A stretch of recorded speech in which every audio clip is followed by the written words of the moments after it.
Fascist কর্তৃত্ববাদী অত্যাচারী জালেমের বর্বরতা নিষ্ঠুরতা শিশুদের হৃদয় এরকম নাড়া দিতে পারে, সেই রক্ত কোনোদিন বৃথা যেতে পারে না। এই যে সেই 10টা থেকে আমরা যে রক্তাক্ত লাল জুলাইয়ের এই মাসের স্মৃতি, যেভাবে শহীদ পরিবারের সদস্যরা, সন্তান হারানো মা,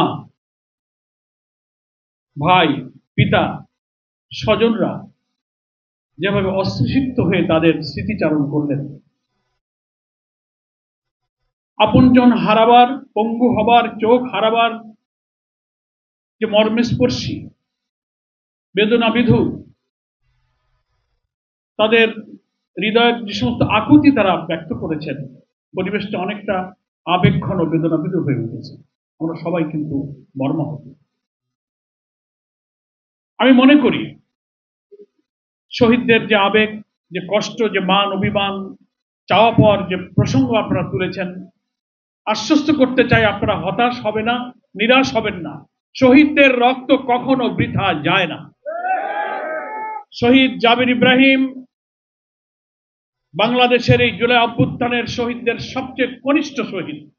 6 বছরের শিশুর মা মাননীয় সংসদ সদস্য রোকেয়া বেগম যখন পার্লামেন্ট এবং বাইরে শহীদ জাবেরের শিশুর দেহের রক্ত শূন্য হওয়ার গল্প বলেন, এরকম সন্তান হারিয়ে রক্ত শূন্য শিশুকে দেখে যে মা দাঁড়িয়ে থেকে জাতির সামনে সেই সংগ্রাম চালিয়ে যাওয়ার প্রত্যয় ব্যক্ত করতে পারেন, আনাসের মতো শিশু মাকে চিঠি লিখতে পারে যে আমি মা চলে যাচ্ছি যুদ্ধে, আমি যদি আর না ফিরে আসি দুঃখ পাবেন না, আপনারা গর্ব করবেন।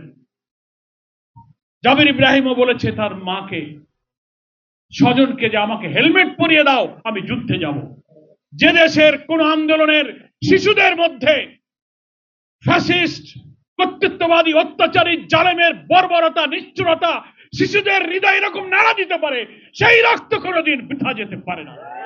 আমরা শহীদদের মাকে কথা দিচ্ছি, আপনার শহীদের সন্তানের রক্ত শূন্য যে দেহ, যে জমিনে রক্ত পড়েছে, যা আহত হয়েছে, চোখের আলো হারিয়ে এখানে কালো চশমা নিয়ে জাতিকে আলো বিতরণ করেছেন, আপনাদের সংগ্রাম আমরা বৃথা যেতে দেব না ইনশাআল্লাহ।